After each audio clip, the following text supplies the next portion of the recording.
함께 예배하는 우리 모든 가족들에게 하나님의 은혜와 능력과 평강이 넘치기를 주님의 이름으로 축원합니다. 오늘 우리는 일반인들에게까지도 잘 알려진 가늠한 여인에 관한 기사를 읽었습니다.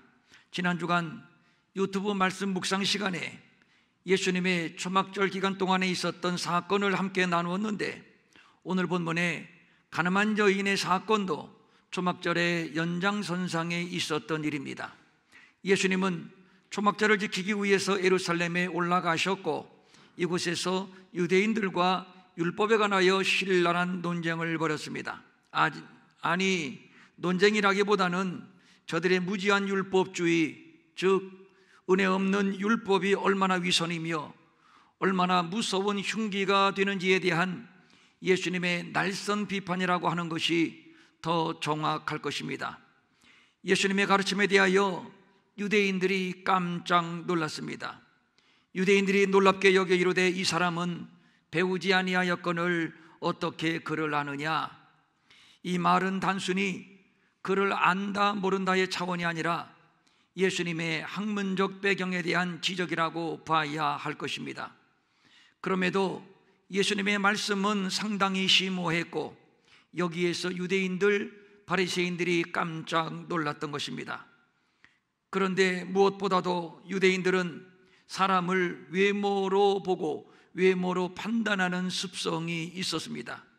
저들이 볼 때에 하늘에서 내려온 메시아라고 자처하는 예수가 얼마나 가소로운지 모릅니다. 웃기지도 않습니다. 어림 반푼어치도 안 되는 얘기를 하고 있습니다. 그 천박한 출신에 자기가 하늘에서 내려온 메시아라니 웃기는 일이지요. 예수님께 참 이스라엘 사람이요 그 속에 간사가 없다고 칭찬을 들었던 나다나엘 같은 사람들까지도 나사렛에서 무슨 선한 것이 날 수 있겠느냐고 예수님의 출신 지역에 대한 선입견을 가지고 있었는데, 이것은 유대인들이 갖고 있는 전반적인 편견이었습니다. 보라, 갈릴리에서는, 저 후진 갈릴리, 가나안 땅 갈릴리, 저 변방 갈릴리, 흑암의 땅, 이방의 땅 갈릴리에서는 선지자가 나지 못하느니라. 그리고 또 이는 요셉의 아들 예수가 아니냐, 그 부모를 우리가 아는데 자기가 지금 어찌하여 하늘에서 내려왔다 하느냐. 예수님의 출생의 과정, 가문을 들먹이고 있습니다. 예수가 누구인지도 모르는 비천한 예수, 그가 자칭 하늘에서 내려온 하나님의 아들 메시아라고 합니다. 이것이야말로 유대인들의 자존심을 후비는 말입니다. 유대의 메시아를 뭘로 보고 하는 말인가? 그런 비천한 배경에서 태어난 예수는 결코 메시아가 될 수 없다는 얘기입니다. 완전 신성모독이지요. 그렇다면 가만두어서는 안 됩니다. 이런 자를 내버려 두었다가는 제2의 예수, 제3의 예수는 계속 나올 것이며 유대사회는 계속 혼돈에 빠지게 될 겁니다. 그렇다면 아예 싹부터 잘라야 합니다. 그래서 대제사장들과 바리새인들은 서둘러서 예수를 잡으려고 아랫사람들에게 지시를 했는데, 그런데 그들이 말합니다. 이 사람이 말하는 것처럼 말한 사람을 이때까지 없었습니다.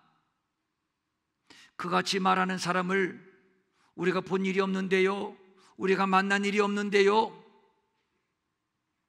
무사람이 그의 교훈에 놀라니 이는 그가 가르치는 것이 권위 있는 자와 같고 서기관과 같지 아니함이러라. 사람이 거듭나지 아니하면 하나님의 나라를 볼 수 없느니라. 거듭남에 관한 신비한 진리를 예수님께 깨우쳤던 바리새인이요 유대인의 관원인 니고데모가 말합니다. 우리 율법은 사람의 말을 듣고 그 행한 것을 알기 전에 심판하느냐, 그런 법이 어디 있느냐? 판단하고 심판한다면 보고서 해야지. 그가 무엇을 잘못했는지 확인하고 해야지. 그러니까 니고데모조차도 보기도 전에 율법으로 판단하는 율법주의자들의 오류를 지적을 했습니다. 지금 유대 나라는 예수로 말미암아 큰 파문이 일어나고 있습니다. 지금까지 유대 나라를 지탱해온 기반은 율법이었고, 율법을 기반으로 권력을 장악한 자들이 있었는데, 대표적으로 바리새인들, 일명 유대주의자들, 율법주의자들입니다. 저들의 눈에 예수는 완전 반사회적, 반율법적 선동가, 그래서 눈의 가시, 그래서 제거의 대상으로 지목을 했는데, 그런데 예수는 한 발자국도 물러서지 않습니다. 오히려 공격적으로 저들을 저격합니다. 모세가 너희에게 율법을 주지 아니하였느냐? 그런데 율법을 말하고 율법을 가지고 밥 먹고 살지만, 율법을 가지고 너희들이 사회적으로 누릴 수 있는 모든 혜택을 다 누리고 살지만, 내가 볼 때 너희들 율법을 지키는 자는 하나도 없어. 외모로 판단하지 말고 공의롭게 판단하라. 그러니까 저들은 지금 전혀 공의롭지 못하다는 것을 예수님이 지적하고 계신 겁니다. 예수님의 말씀은 말 그대로 충격입니다. 저들은 율법에 대한 자부심이 강했고, 이것이 지나쳐서 왜곡된 선민의식으로 나타나기는 했지만, 분명한 것은 이것이 저들의 고난의 세월을 버텨온 저력이었음을 부인할 수가 없습니다. 그런데 예수님은 이들을 향해서 율법을 지키지 않는 위선과 거짓, 그리고 불의를 거침없이 폭로하고 계시니, 이 말씀이 저들에게 선전포고로 들렸던 겁니다. 바리새인들의 입장에서 이 기고만장한 예수를 가만두어서는 안 될 것입니다. 가만두었다가는 그동안 다져온 종교적인 기반, 사회적인 기반이 송두리째 무너질 수도 있습니다. 하여 예수님과 바리새인들과의 이 갈등 관계는 최고조로 치닫고 있습니다. 이런 상황에서 예수님은 초막절 명절을 지내고 감람산으로 나가셨다가 다시 성전으로 들어오셨는데, 바로 여기에서 서기관들과 바리새인들을 또다시 만나게 됩니다. 아니, 정확히 표현을 해서 우연히 만난 것이 아니라 저들이 예수를 시험하고 넘어뜨리고자 도끼를 품고 예수님을 찾아온 것입니다. 빈손으로 온 것이 아니고 음행 중에 잡힌 여인을 끌고 와서 가운데 세우고, 그리고 예수님을 시험합니다. 예수님을 몰아세웁니다. 모세는 율법에 이러한 여자를 돌로 치라고 명령을 했는데, 예수 선생, 당신의 생각은 어떠하오? 저들의 이 같은 행위는 몰라서 예수님께 자문을 구하는 것이 아닙니다. 그들이 이렇게 말하면 고발할 조건을 얻고자 하여 예수를 시험함이로라. 공생애를 시작하실 때 사단이 예수를 시험하여 넘어뜨리려고 했던 그 간교한 괴계와 똑같습니다. 표면적으로는 별것 아닌 것처럼 보이지만 저들에게는 예수를 올가맬 비장의 카드였습니다. 율법대로라면 당연히 돌로 쳐 죽이라고 말을 해야 되겠지만, 그러나 지금까지 예수님은 율법이 아니라 은혜의 법, 사랑의 법을 말씀하셨습니다. 그렇다면 어떻게 대답을 해야 되겠는지요? 돌로 치라고 하면 예수님이 말씀하신 은혜와 사랑의 법을 부정하는 격이 되고, 또 무조건 용서하라고 하면 하나님의 율법을 부정하는 격이 되고, 이러지도 못하고 저러지도 못하는 매우 곤란한 시험임에 틀림이 없습니다. 우선 이 일이 일어난 장소가 성전이라고 하는 사실을 우리는 주목합니다. 유대인들에게 성전은 하나님이 계신 하나님의 집입니다. 그렇기 때문에 영광이 충만한 곳입니다. 이곳에서 제사를 드려 죄인이 용서를 받아 생명을 얻는, 거룩하신 하나님을 만나는 생명의 초소요 예배의 초소입니다. 솔로몬이 성전을 지어 봉헌할 때에 그는 이렇게 기도를 했습니다. 이곳을 향하여 주의 눈이 주야로 보시오며 종이 이곳을 향하여 비는 기도를 들으시옵소서. 이스라엘이 주께 범죄하여 전쟁에서 패할 때에 흩어져 어디서든지 이곳을 향하여 기도한다면 다시 흩어진 백성들이 이 땅으로 돌아오게 하옵소서. 비가 오지 않아 가뭄이 들었을 때 이곳을 향하여 기도하면 하나님은 들으시고 이 땅에 비를 내리시옵소서. 누구든지 고통과 재앙 중에 있을 때 이 성전을 향하여 손을 펴서 기도하면 주는 하늘에서 들으시며 사유하여 주사 저들의 고통과 재앙을 거두어 주옵소서. 하나님, 이방인이라 할지라도 이 성전을 향하여 기도하거든 저들이 부르짖는 대로 응답하여 주옵소서. 솔로몬이 성전을 봉헌하며 하나님 앞에 이런 기도를 다 마쳤을 때 불이 하늘에서부터 내려와서 그 번제물과 제물을 사르고 여호와의 영광이 그 성전에 가득하였고 제사장들이 여호와의 전으로 능히 들어가지 못했습니다. 왜냐하면 하나님의 영광에 압도되었기 때문입니다. 그리고 이스라엘의 모든 자손은 돌을 깐 땅에 엎드려 경배하며 여호와께 감사하여 이르되 선하시도다 그의 인자하심이 영원하도다 하니라. 이런 곳이 바로 하나님의 성전입니다. 하나님이 영광 중에 임재하시며 자기 백성에게 복을 주시는 초소, 어떤 기도를 하든지 그 기도에 귀를 기울이시며 응답하시는 초소, 이런 감격을 성령의 충만함을 받은 초대교회 성도들이 누렸으니 날마다 마음을 같이하여 성전에 모이기를 힘쓰고 집에서 떡을 떼며 기쁨과 순전한 마음으로 음식을 먹고 하나님을 찬미하며 또 온 백성에게 칭송을 받으니 주께서 구원받는 사람을 날마다 더하게 하시니라. 구원받는 자의 수가 날마다 더해지는 부흥은 성전으로부터 일어났던 겁니다. 우리가 이 성전에 있다는 것을 한번 상상해 보십시오. 하나님의 영광이 이 성전에 덮여 있습니다.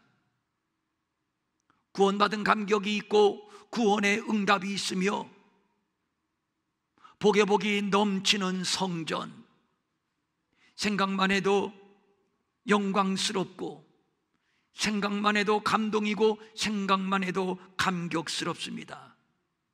이런 곳이 바로 성전입니다.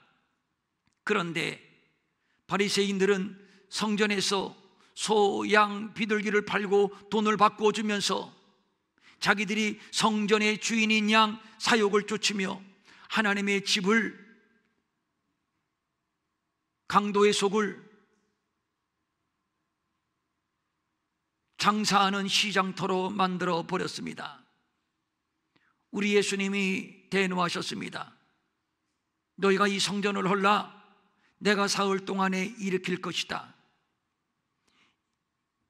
유대인들이 예수님이 하신 이 심오한 말씀을 알아들을 리 없습니다. 무슨 소리 하는 거냐? 우리 조상들이 46년 동안 지었는데 내가 사흘 동안에 일으키겠다고? 그러나 이것은 예수님이 성전된 자기 육체를 가리켜서 하신 말씀이었습니다. 예수님이 성전의 주인이십니다. 그런데 바리새인들이 하나님의 집, 하나님의 성전에 난입해서 사욕을 취하고 정죄하고 죽이고 판단하고 시장판 강도의 소굴로 만들어 버렸습니다. 예수님의 지적대로 저들은 강도들입니다.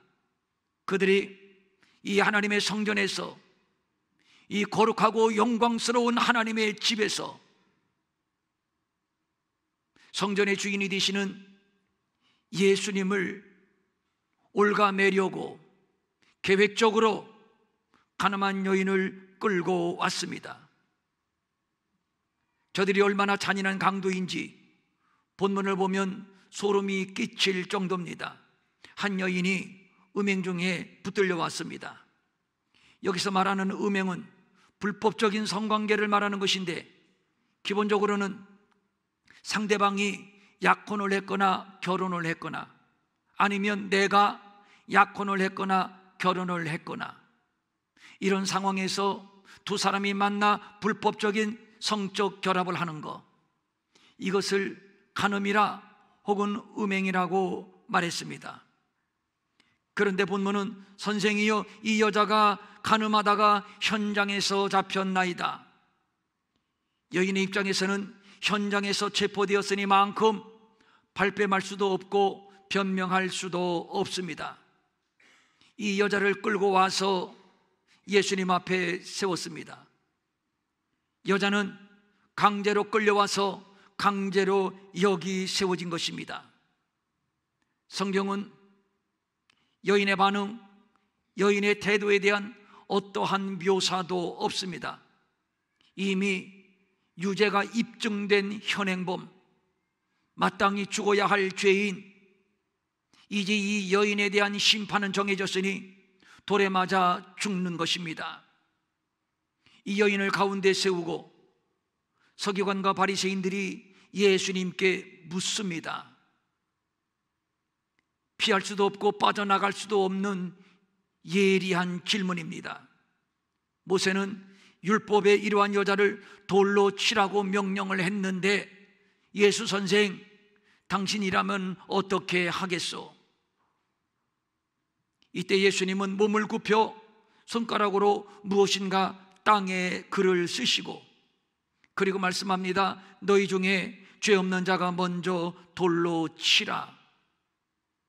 이 말씀의 뜻은 여인이 죄인이라면 내가 볼 때 너희들도 역시 죄인이며, 이 여인이 죽어야 한다면 내가 볼 때 너희들도 역시 죽어야 마땅한 죄인이다.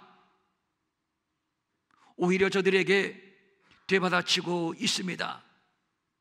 율법의 옷을 입고 율법을 무기로 들고 마구잡이로 정죄하고 마구잡이로 판단하고 죽이는, 예수님이 지적하신 바대로 문을 통하여 양의 우리에 들어가지 아니하고 다른 데로 넘어 들어가는 자는 절도며 강도다. 역시 저들은 절도며 강도였습니다. 음행은 특성상 공개적으로 행할 수 없는 죄입니다.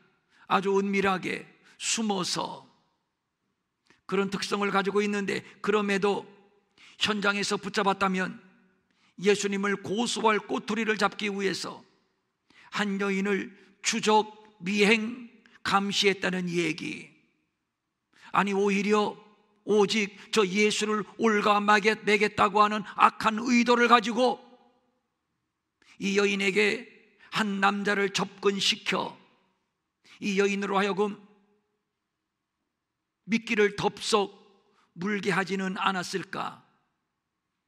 지나친 상상일까요? 저들의 강팍함으로 봐서 그럴 가능성도 배제할 수는 없다고 봅니다. 참으로 무섭습니다. 이것이 과연 종교인이 할 짓인가요? 그런데 저들은 그렇게 했습니다.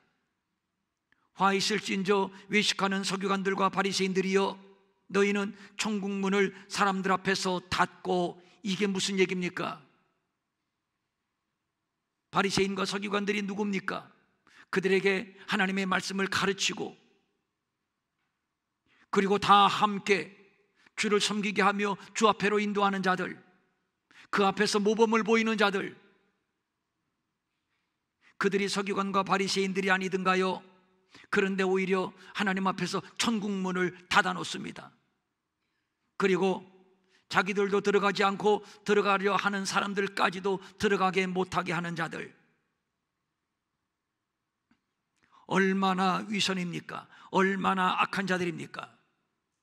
화 있을진저 위식하는 서기관과 바리새인들이여, 잔과 대접의 겉은 깨끗하되 잔과 대접의 겉은 반질반질 깨끗하되 그런데 그 안에는 탐욕과 방탕으로 가득하도다.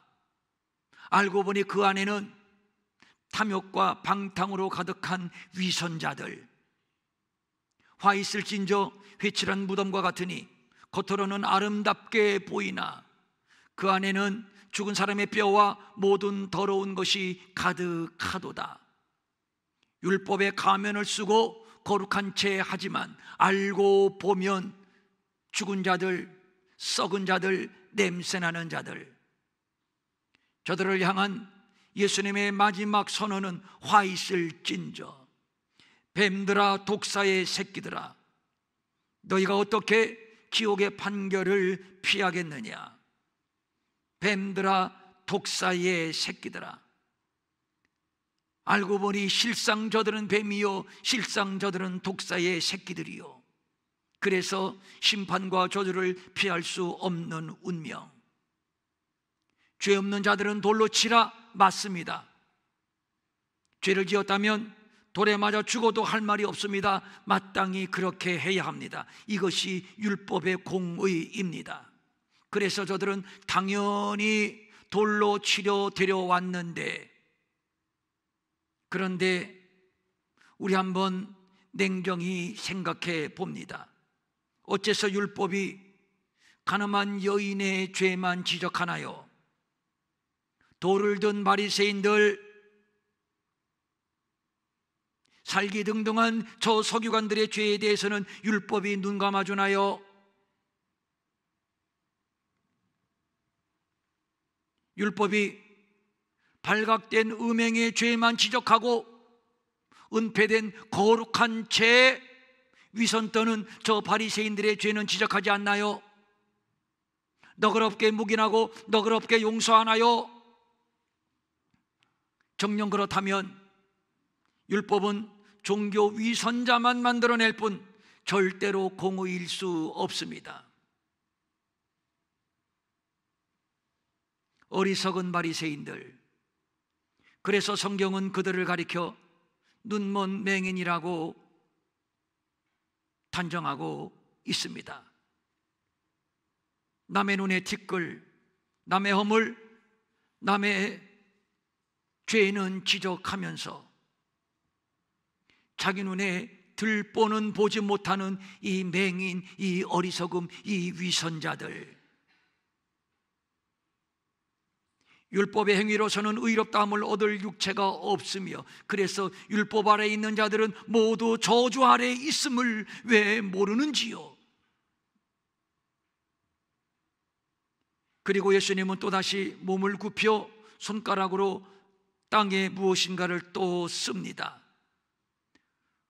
어떤 내용을 기록했는지 성경이 밝히고 있지는 않습니다만 저는 이런 상상을 한번 해봅니다. 율법의 시대는 지나갔고 은혜의 시대가 도래했으니 나는 은혜와 진리요, 나는 은혜 위에 은혜다, 내가 곧 길이다, 내가 곧 진리다, 내가 곧 생명이다, 나를 먹으면 영원히 죽지 않는 나는 영원한 양식이다. 돌에 맞아 죽어 마땅한 현장에서 가늠하다 잡혀온 이 여인, 너라도, 부정한 너라도 영접하기만 하면 하나님의 자녀가 되는 권세를 얻느니라. 아마 이런 내용의 글을 쓰시지 않았는가? 율법 시대는 끝이 나고 은혜의 시대의 개막을 주님이 땅에 쓰시지 않았는가? 이어지는 말씀에서 우리는 충분히 유추할 수 있습니다. 예수께서 일어나사 여자 외에 아무도 없는 것을 보시고 이르시되, 여자여, 너를 고발하던 그들이 어디 있느냐? 너를 정죄한 자가 없느냐? 대답하되 없나이다. 예수께서 이르시되 나도 너를 정죄하지 아니하노니 가서 다시는 죄를 범하지 말라. 너를 정죄하는 자가 없느냐? 너를 정죄하던 율법이 어디 있느냐? 한번 확인해 봐. 그가 고개를 들어 확인해 봅니다. 없습니다. 없어졌습니다. 돌로 치려하는 자들이 없어졌습니다. 율법이 없어졌다는 얘기입니다.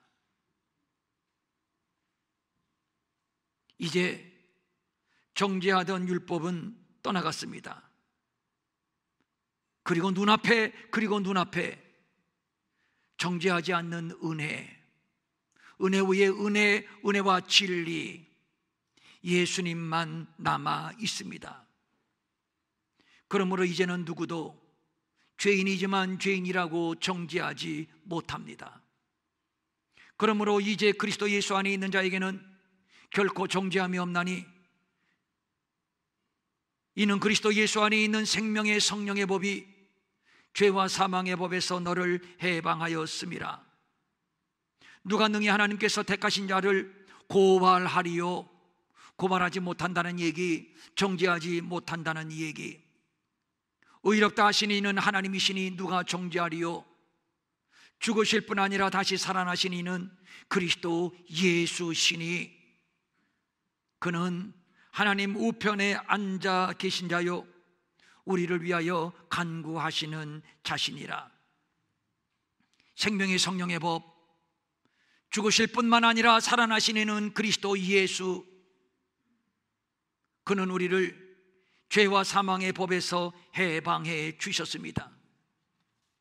이제는 죄인이라고 정죄받지 않는 은혜의 시대가 도래했습니다. 율법은 떠나가고 예수님만 죄인 앞에 계십니다. 본문에서 우리는 두 부류의 사람을 만나게 됩니다. 그들이 이 말씀을 듣고 양심의 가책을 느껴 어른으로 시작하여 젊은이까지 하나씩 나아가고 오직 예수와 그 가운데 섰는 여자만 남았더라. 그러니까 예수님을 떠난 자와 예수님 앞에 남아있는 자, 두 부류. 그렇다면 저들은 왜 다 예수님 곁을 떠났을까요? 양심의 가책을 느꼈기 때문입니다. 선악과를 따먹은 아담이 누가 뭐라고 추궁하지도 않았는데 왜 알아서 숨었을까요? 나름 양심의 가책을 느꼈기 때문입니다. 예수를 판 가룟 유다가 누가 뭐랬나요? 왜 스스로 자기의 목숨을 끊었나요? 나름 양심의 가책을 느꼈기 때문입니다. 그런데 양심의 가책으로는 절대 죄를 해결할 수 없습니다. 오히려 괴로움만 더할 뿐입니다. 결국 그 괴로움 때문에 숨고 그 괴로움에 못 이겨 스스로 목숨까지 끊는 처참한 불행, 이것이 양심의 결과입니다. 이것을 일찍이 경험한 바울은 이렇게 고백을 합니다. 오라 나는 곤고한 사람이로다. 이 사망의 몸에서 누가 나를 건져내랴. 아무도 나를 건져낼 수 없다는 양심의 괴로움, 양심의 탄식이며 여기까지가 율법입니다. 양심의 괴로움, 양심의 탄식. 그래서 오라 나는 곤고한 사람이로구나, 죽고 싶구나. 사실 여기까지는 누구나 느낄 수 있는 보편적인 양심입니다. 그런데 이상합니다. 그렇다면, 양심의 가책을 느꼈다면, 그래서 괴롭다면 예수님 앞에 나와서 예수님 어떻게 하면 좋겠습니까? 예수님의 도움을 구했어야 했는데, 그런데 저들은 모두 예수님 곁을 떠났습니다. 나무 뒤에 숨었던 아담처럼 말입니다. 내가 아우를 지키는 자입니까? 가인처럼 말입니다. 양심마저 타락한 인간의 전적 무능, 인간의 전적인 타락을 말하고 있는 겁니다. 그러나 바울은 양심의 탄식에 머물지 않고 결코 정죄함이 없는 그리스도 예수 안에 있는 생명의 성령의 법을 발견했으니 이것이 바로 은혜요, 이것이 바로 복음이요, 이것이 바로 예수 그리스도입니다. 대표적으로 베드로, 그는 다구는 소리에 양심의 가책을 느꼈습니다. 보통이라면 가룟 유다처럼 도망가야 합니다. 가룟 유다가 양심의 가책을 느껴 스스로 목숨을 끊었다면 베드로가 무슨 낯으로 무슨 양심으로 뻔뻔하게 살아있을 수 있단 말입니까? 베드로도 그렇게 죽어야 합니다. 그러나 이제 율법은 물러가고 은혜의 시대가 도래했으니 너희는 그 은혜에 의하여 믿음으로 말미암아 구원을 받았으니 이것은 너희에게서 난 것이 아니요 하나님의 선물이라. 하나님의 선물로 주어진 죄사함, 하나님의 선물로 주어진 구원, 그래서 은혜, 이것이 복음입니다. 음행 중에 발각되어 붙들려온 여인, 변명하려야 변명할 수 없는 여인, 돌에 맞아 죽어도 마땅하다고 솔직히 자신의 죄를 인정한 여인, 발뺌할 수도 없고 변명할 수도 없는 명명백백한 죄인. 그러나 여인은 예수님의 곁을 끝까지 떠나지 않았습니다. 물론 두려워서 벌벌 떨었을지 모릅니다. 물론 하염없이 눈물이 흘러내렸을지도 모릅니다. 중요한 사실은 예수님의 곁을 떠나지 않았다는 사실입니다. 살려달라고도 애걸복걸하지 못했지만 중요한 것은 예수님의 곁을 떠나지 않았다는 사실. 그 자리에 길이요 진리요 생명이 되시는 예수님이 계시고 은혜 위에 은혜, 영접하기만 하면 하나님의 자녀의 권세를 얻는 바로 그 하나님의 아들이 계시니 여인에게 은혜요, 여인에게 복은 예수님의 곁을 떠나지 않았다는 사실. 아니 예수님이 이 여인 앞에 계셨다는 사실입니다. 오직 예수와 그 가운데 섰는 여자만 남았더라. 예수님에게 필요한 것은 죄인이요, 죄인에게 필요한 것은 예수님이십니다. 다시 말합니다. 예수님에게 필요한 것은 죄인이요, 죄인에게 필요한 것은 예수님이십니다. 여인을 향해서 예수님이 말씀합니다. 여자여, 너를 고발하던 자들이 어디 있느냐?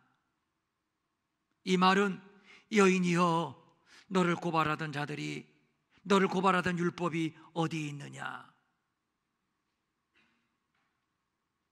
이 말씀에 여인이 고개를 듭니다. 그리고 말합니다. 주여, 없나이다. 이제 율법은 물러갔습니다.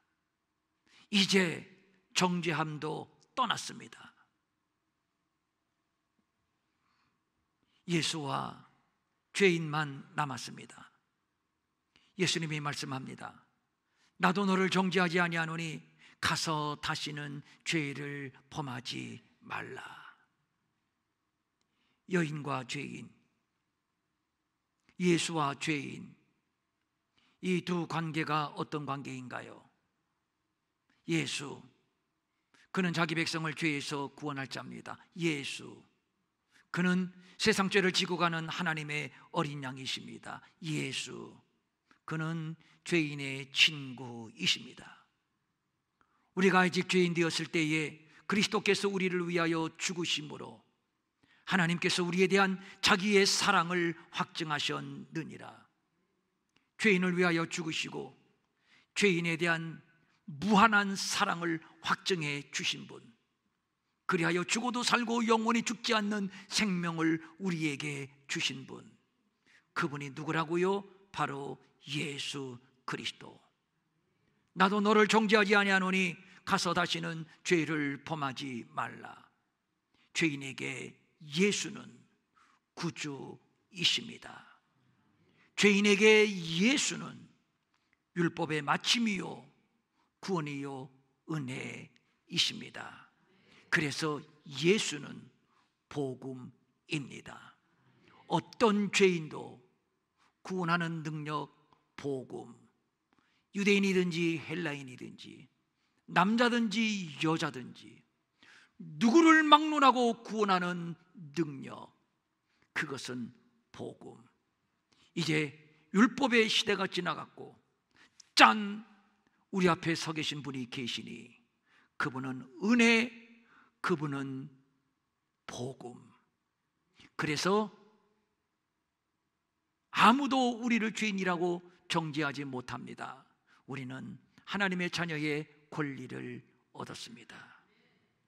우리는 지금 이 예수 앞에 있습니다. 아멘. 일어나셔서 찬송 266장입니다. 266장입니다.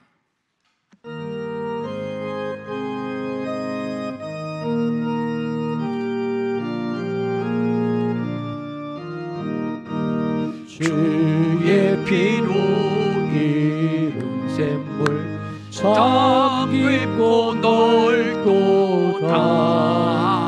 그 원하는 크신 능력 나 찬송할지라.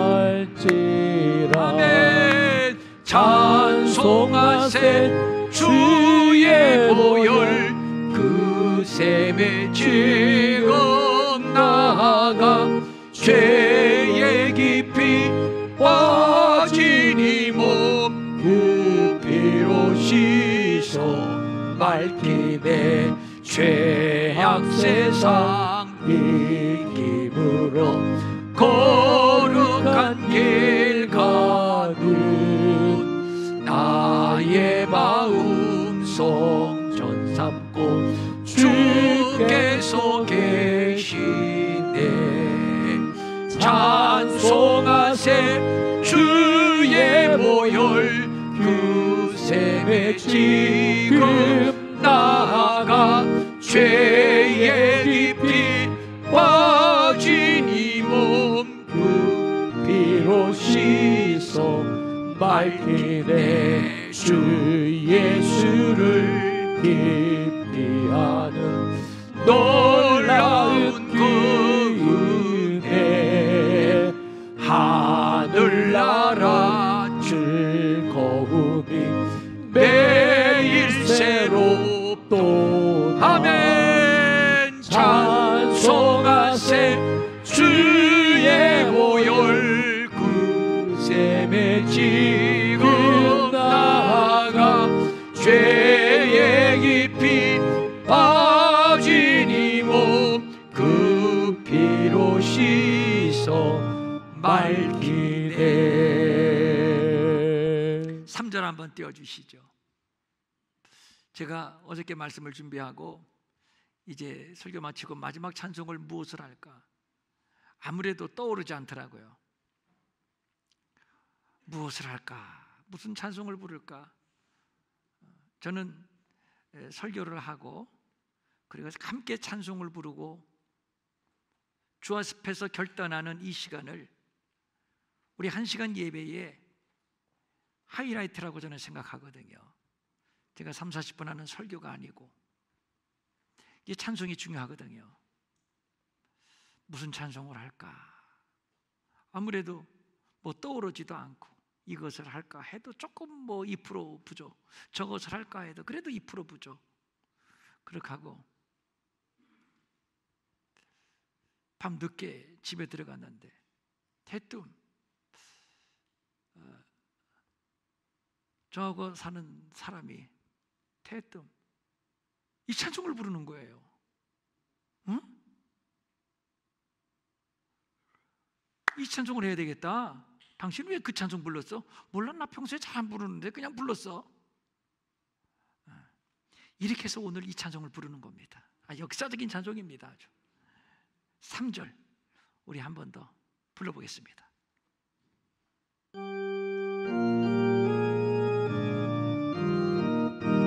주 예수를 깊이 아는 놀라운 그 아멘. 하늘나라 즐거움이 매일 새롭도다. 찬송하세 주의 보혈 그 셈에 지금 나아가 죄의 깊이 빠진 이 몸 그 피로 씻어 맑히네.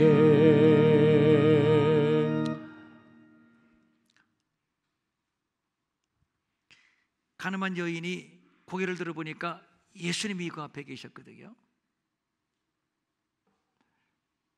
그런데 우리는 예수님이 어디 계세요? 여기 안에 계시대요. 여기 안에. 앞에 계신 건 여기 안에. 하늘나라 즐거움이 매일매일 새롭도다. 정말 매일 새로우셔야 되는데. 정말 새롭습니까? 천천히 한 번 더 불러야 돼. 3절.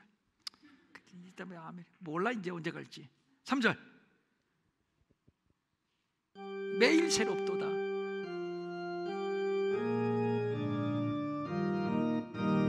주 예수를 깊이 아는 놀라운 그 은혜. 하늘나라 즐거움이 매일 새롭도다.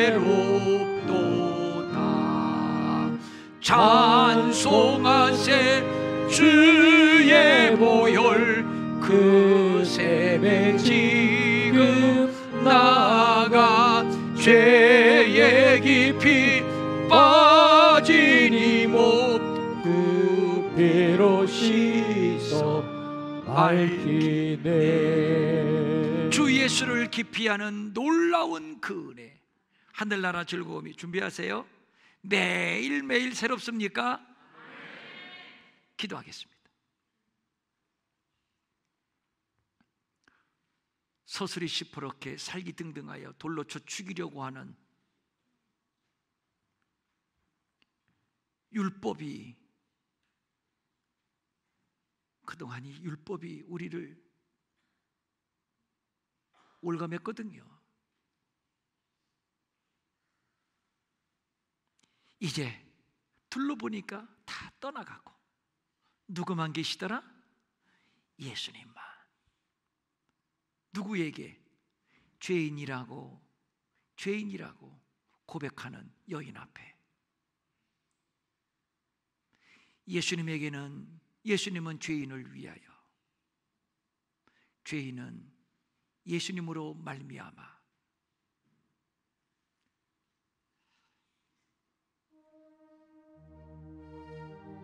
그래서 하늘나라 즐거움이 매일매일 새롭도다. 주 성령님, 이 시간 이 은혜가 매일매일 우리 가운데 새로워질 수 있도록, 이 은혜 때문에 때로는 눈물이 나고, 이 은혜 때문에 때로는 감사가 나오고, 이 은혜 때문에 때로는 찬송이 나오고, 이 은혜 때문에 주일이 기다려지고, 이 은혜에 감사해서 연보가 아깝지 않고, 이 생수의 강이 흘러넘쳐 열방까지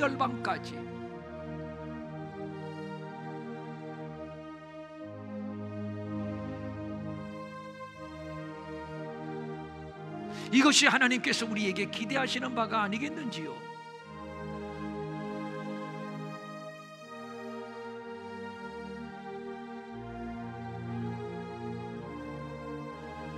오직 예수만 우리 앞에 계십니다. 오직 은혜, 오직 구원, 오직 사랑, 오직 복음, 오직 예수 그리스도. 그분 때문에 이제는 우리가 더 이상 정죄받지 않습니다. 그분 때문에 우리가 죄와 사망의 법에서 해방을 받았습니다.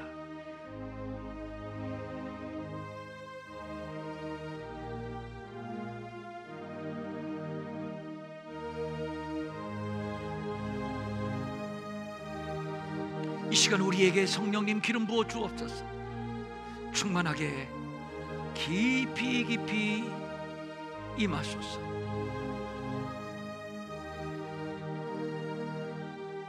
이 구원의 감격이 식어지거나 소멸되지 않도록 달마다 구원의 은혜로 기름 부어 주시고,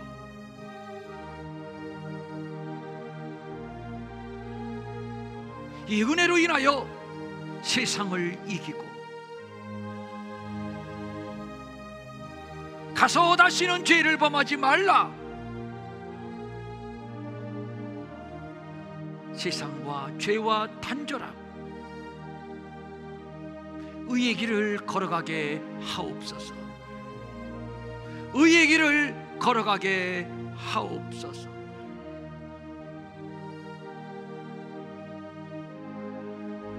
오 성령님, 하나님 아버지, 행여 우리는 양심의 가책으로 인해서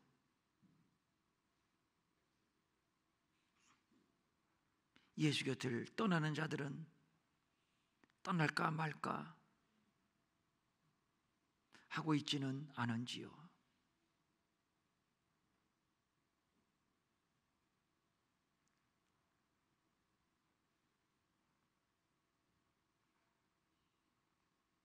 예수 떠나면 절대 안 되는 것, 절대 안 되는 것. 나는 죄인이다. 그러므로 예수 곁을 떠나면 안 된다. 오 주여, 나를 긍휼히 여기소서.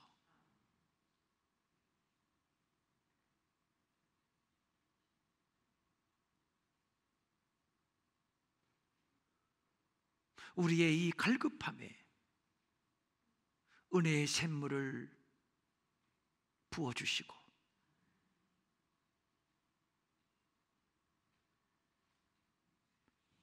그래서 오늘 우리가 감사하고 찬송하게 하옵소서. 절대 아무것도 아닌 일에 죄 짓고 마음 빼앗기고 꼬꾸라지고 넘어지고 믿음을 약화시키고 소멸시키고 내 영혼이 병들지 않도록, 나는 죄인이지만 나는 부족하지만 본문의 여인처럼 주님 앞에 서게 하옵소서. 간절한 소망을 가지고 각종 예물을 주님 앞에 올립니다. 주일헌금, 주정헌금, 선교헌금, 구제헌금, 장학헌금, 각종 예물을 주님 앞에 올립니다. 이 예물 받아주시고 날마다 날마다 이 구원의 감격이 우리에서 샘솟고 파도치고 요동치고, 그래서 범사에 감사하게 하옵소서. 항상 기뻐하게 하옵소서. 쉬지 말고 기도하게 하옵소서. 우리의 육신의 연약함, 질병 때문에 오늘도 힘겹게 살아가는 자들이 있습니까? 주님 이 시간 안수하여 주옵소서. 안수하여 주옵소서. 예수의 이름으로 명하노니 각종 질병, 병만은 떠나갈지어다. 신장, 방광, 대장, 소장, 간, 위, 신경통, 뇌질환, 혈관, 관절, 디스크, 신경통, 폐,